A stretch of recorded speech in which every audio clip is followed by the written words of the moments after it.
Olá, bom dia para você que acompanha mais uma edição do Bom Dia News pela O Dia TV, a sua rede TV no Piauí. Hoje é terça-feira, 11 de setembro de 2018.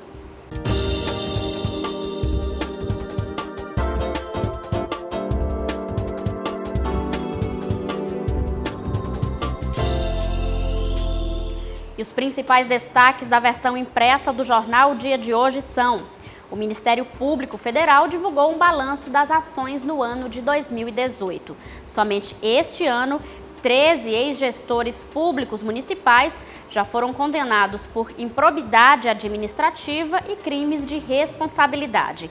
Essas condenações resultaram na devolução de mais de 3 milhões de reais aos cofres públicos.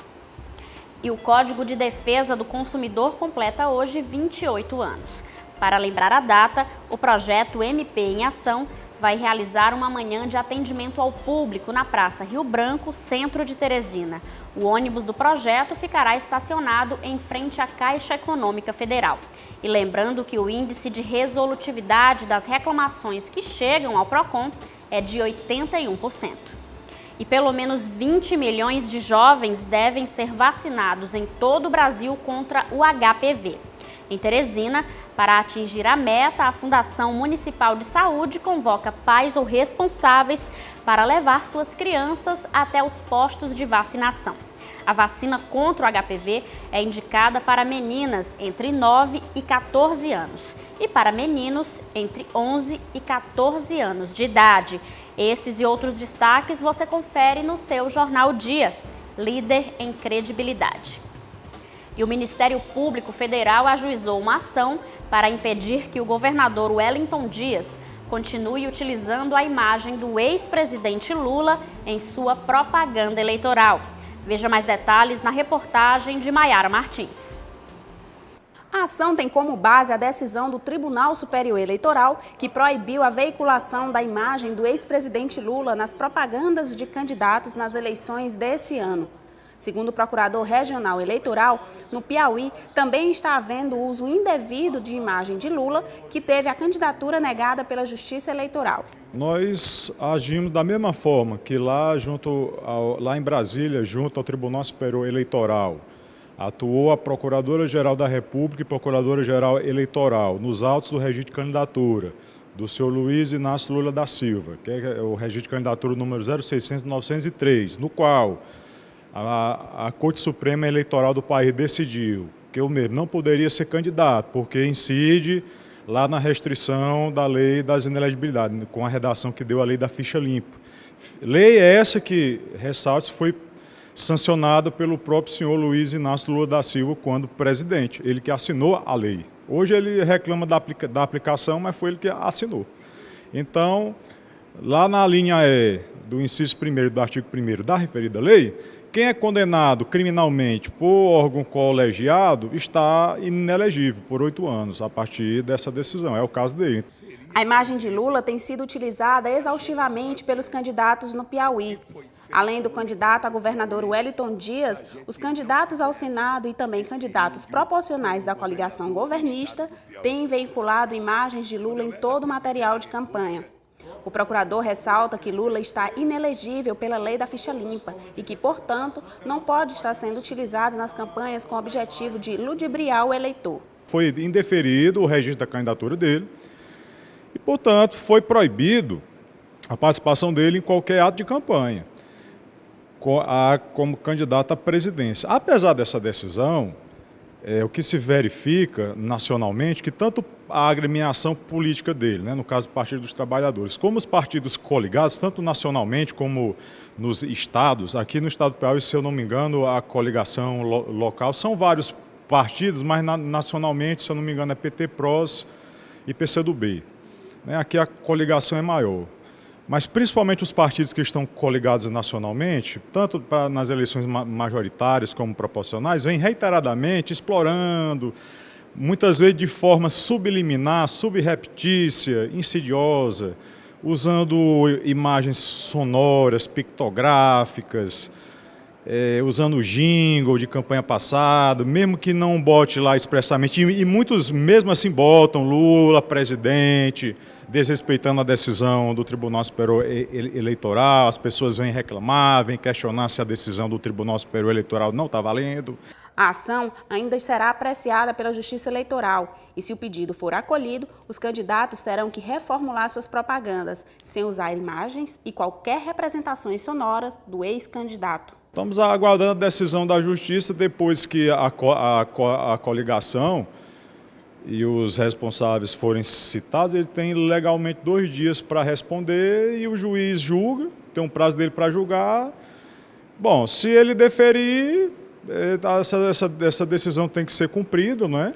A menos que a coligação consiga suspender os efeitos da decisão, tem que ser cumprida de imediato. E caso o juiz não defira o pedido, nós vamos recorrer primeiro ao Tribunal Regional Eleitoral, ao plenário do tribunal, que também, se não deferir, nós vamos recorrer diretamente ao Tribunal Superior Eleitoral, que já determinou. E a propaganda eleitoral no rádio e na televisão já começou há mais de 10 dias. Mas será que os eleitores estão acompanhando a propaganda desses candidatos? E será que os candidatos estão conseguindo convencer os eleitores? É o que você confere agora na reportagem de Lalesca Setúbal e Marcelo Cavalcante. Existem vários tipos de propagandas eleitorais: intrapartidária, partidária, institucional e eleitoral. Mas todas precisam transmitir uma ideia que seja verdadeira. Toda boa propaganda eleitoral precisa ser atraente, criativa e, ao mesmo tempo, precisa falar a verdade. Ela não pode se ausentar da verdade, se distanciar da verdade, sob pena de estar se criando um efeito que chamamos de bumerangue, contrário a tudo aquilo que desejamos que aconteça. O tempo de propaganda eleitoral é de 10 minutos. Mas será que todos param para assistir e gostam das propostas que são apresentadas pelos candidatos no rádio, nos jornais e na televisão? Acho muito ruim. Por quê? Principalmente agora que está tendo algumas, um candidato, em vez de apresentar as propostas dele, ele está fazendo acusações ao outro. Em vez de apresentar a proposta, está fazendo agressão. Eu não acho ruim, mas muitas vezes eu não paro para assistir. Por quê? Porque sempre são as mesmas coisas, as mesmas promessas que eles nunca vão cumprir. Aí eu não acho interessante. Às vezes é meio irritante, né? Porque é muito repetitivo, assim, e muitas das vezes os candidatos ele nem tem uma proposta boa, só aparece ali um minutinho, aí aparece ali para aparecer, porque dizem, não, eu quero me candidatar e pronto. Mas assim, eu acho que se for para se candidatar, que venha colocar uma proposta decente e algo que a gente vá ser proveitoso para nós também. A propaganda eleitoral passa por diversas fases: criação, gravação, edição, finalização e distribuição. É necessário usar a criatividade para tornar a propaganda atraente e, acima de tudo, não criar um personagem. Quem comanda a propaganda eleitoral é a ideia. Uma ideia ela pode ser apresentada de diversas formas, em diversas técnicas. Então, o que nós temos é que fazer com que a mensagem desejada a ser recebida pelo público seja bem utilizada para que este público consiga consumi-la, consiga aceitá-la. E o Centro de Apoio Operacional em Defesa do Meio Ambiente vai realizar hoje, junto com 14 outros estados, uma operação para identificar desmatamento em áreas da Mata Atlântica. Confira mais informações com Maiara Martins. Unidades do Ministério Público em 15 estados iniciaram uma força-tarefa com o objetivo de identificar desmatamento em áreas de Mata Atlântica. O objetivo é identificar os responsáveis e exigir uma reparação de danos. Denominada Mata Atlântica em Pé, a operação é articulada pelas polícias ambientais e órgãos ligados ao meio ambiente. No Piauí, a operação acontece em Teresina, em União e em Parnaíba. Os resultados devem ser divulgados pelo Ministério Público nesta quinta-feira. E mesmo a Receita Federal informando um aumento na arrecadação, o estado do Piauí vai receber apenas R$80 milhões referentes ao primeiro repasse do Fundo de Participação dos Estados. Uma notícia amarga para os piauienses em plena segunda-feira pós-feriado. Para o mês de setembro, o FPE, Fundo de Participação do Estado, vai ser menor, pelo menos 16% para o Piauí. Na prática, isso representa menos recursos para o estado do Piauí, que deve apertar o cinto mais uma vez para dar conta de seus compromissos. O crédito é menor do que o mesmo período do ano passado e é aguardado para esta segunda-feira, dia 10 de setembro. O FPE é uma modalidade de transferência de recursos da União para os estados. A previsão do governo do Piauí era receber 97 milhões de reais nesta primeira parcela do mês, mas ficaremos com cerca de 80 milhões. O repasse pegou de surpresa o secretário da Fazenda, que esperava uma alta do FPE, já que as notícias de alta na arrecadação são constantes. Como houve uma informação na reunião que teve há 20 dias com os governadores, né, e secretário de Fazenda no STF, que ia ter em torno de 10 a 12 bilhões, né, de repasse, nós esperávamos que o Piauí receberia 10, 12 milhões. Nós, de novo, pessimistamente, colocamos 5 milhões.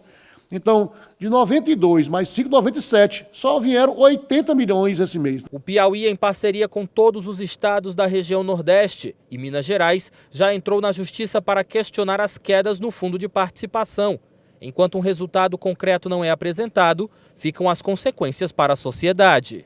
Para a nossa estimativa, vieram 17 milhões a menos do que o ano passado, com acréscimo da cota extra, mais 5%. Então, isso para nós é uma frustração muito grande e só nos faz cada vez mais contingenciar despesas e esperar que no dia 20 ou dia 30 isso seja recuperado com algum repasse extra para nós. E a empresa Águas de Teresina informa que vai realizar manutenção preventiva na estação de tratamento da Santa Maria da Codipe. Por esse motivo, alguns bairros da zona norte de Teresina vão ficar sem abastecimento de água. Mais informações com o repórter Zanviana. A suspensão no abastecimento de água começou desde as 6 horas da manhã desta terça-feira por conta de uma manutenção preventiva na estação de tratamento da Zona Norte de Teresina, localizada no bairro Santa Maria da Codipe. A intervenção, de acordo com a Águas de Teresina, tem como objetivo melhorar a produção e distribuição de água. A intenção é que o abastecimento de água retorne gradativamente em até 24 horas. Entre os bairros afetados estão o bairro Santa Maria da Codipe, Residencial Jacinta Andrade, Parque Wolferraz, Parque Estael, Santa Rosa, Santa Maria das Vassouras, Parque Brasil 1, Parque Brasil 2, Parque Brasil 3, Monte Verde, Monte Alegre, Chapadinha Norte, Residencial Francisca Trindade e Parque Firmino Filho. Para mais informações, a Águas de Teresina disponibiliza os números de contato 0800 223 2000, o Disque 115 e o WhatsApp 086 98124 3199. E um piauiense vai representar o estado no Campeonato Mundial de Calistenia. A atividade de força e resistência utiliza o peso do próprio corpo para a realização das atividades. O Piauí vai ter representante no Campeonato Mundial de Calistenia, que acontece em Rigo, na Letônia. João Vitor, de 18 anos, será o Piauí e o Brasil na competição. A participação é inédita e o que não falta é empolgação por parte do atleta. Foi muito gratificante saber que depois de um ano batido praticamente, eu soube que vou participar do Campeonato Mundial. Durante o ano foi muitos treinos, tipo variações, e começou numa brincadeira que hoje já se tornou quase uma profissão, né? A primeira etapa do Mundial aconteceu através de provas online, em que os atletas foram julgados por uma comissão de arbitragem. João Vitor pratica a modalidade há um ano e seu técnico ressalta que ele tem características que se encaixam perfeitamente na prática da calistenia. Na verdade, o João Vitor, a anatomia dele parece que já foi feita para um exercício específico, que é o muscle up, que é uma barra completa. Além dele fazer a barra e passar o queixo da barra, é fazer uma barra, passar toda a parte do tronco e ficar com a barra até a altura da cintura. Então, enquanto algumas pessoas demoram bastante tempo ou até não conseguem fazer esse movimento, em uma semana de treino ele conseguiu já executar. A calistenia no Brasil deu um boom devido ao crescimento em todo o mundo. Mas muitos exercícios conhecidos fazem parte da calistenia e envolvem a técnica da modalidade. A calistenia e street workout como modalidade esportiva ela é recente. A calistenia ela é antiga como método de treinamento físico, utilizando apenas o peso corporal, como flexão de braço, o polichinelo, barra. E o surgimento da modalidade esportiva como street workout, ela tem apenas 10 anos. E apesar da inexperiência, João acredita que pode se sair bem na competição e, além de tudo, ajudar a popularizar a modalidade através dessa participação no Mundial. Hoje, muita gente pergunta o que é calistenia, que ainda não é tão famosa ainda aqui no Piauí. Mas já sabendo que eu vou para esse campeonato mundial, todo mundo já vem e já está perguntando o que é calistenia e já está vindo buscar atrás, já pesquisando. O Mundial de Calistenia acontece nos dias 22 e 23 de setembro em Riga, na Letônia. E no próximo bloco você acompanha a continuação da nossa série de entrevistas com os candidatos ao Senado. O último entrevistado da série é o deputado federal Marcelo Castro, do MDB. Não saia daí.